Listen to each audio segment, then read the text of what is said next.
Does the Prime Minister agree that any politician who seeks to avoid the taxes they owe in this country is not fit to be in charge of taxpayer money?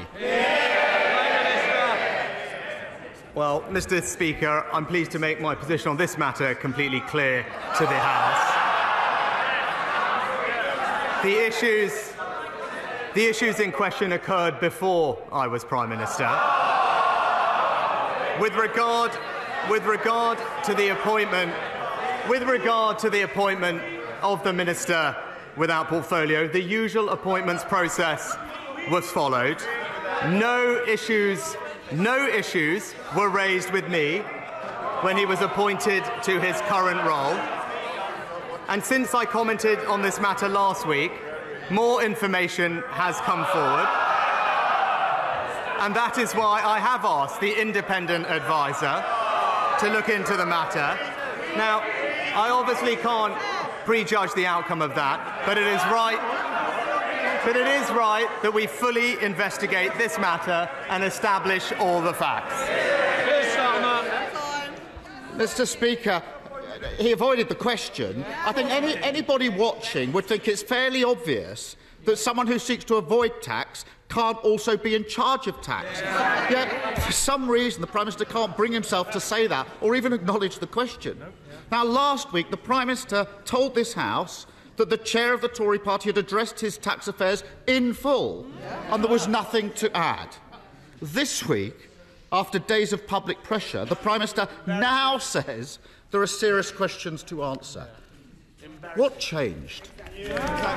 Prime Minister. Mr. Speaker, I know he reads from these prepared sheets, but he should listen to what I actually say.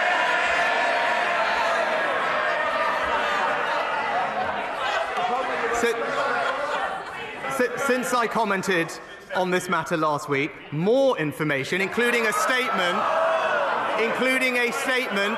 by the Minister without portfolio, has entered the public domain, which is why it's right that we do establish the facts. And Mr. Speaker, let me take a step back. Now, of course, the politically expedient thing to do would be for me to have said that this matter must have been resolved by Wednesday at noon. But I believe in proper due process. That's why I appointed an independent adviser, and that's why the independent adviser is doing his job. But the opposition can't have it both ways. The shadow leader, also his party chair, both urged me and the government to appoint an independent adviser, and now he objects to that independent adviser doing their job. It's simple political opportunism, and everyone can see through it. Keir Starmer. We all know why the Prime Minister was reluctant to ask his party chair questions about family finances and tax avoidance. But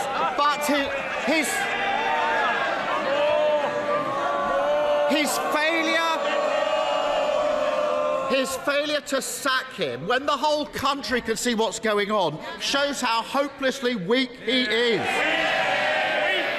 A Prime Minister overseeing chaos, overwhelmed at every turn. He can't say when ambulances will get to heart attack victims again. He can't say when the prison system will keep streets safe again. He can't even deal with tax avoiders in his own cabinet. Is he starting to wonder if this job is just too big for him?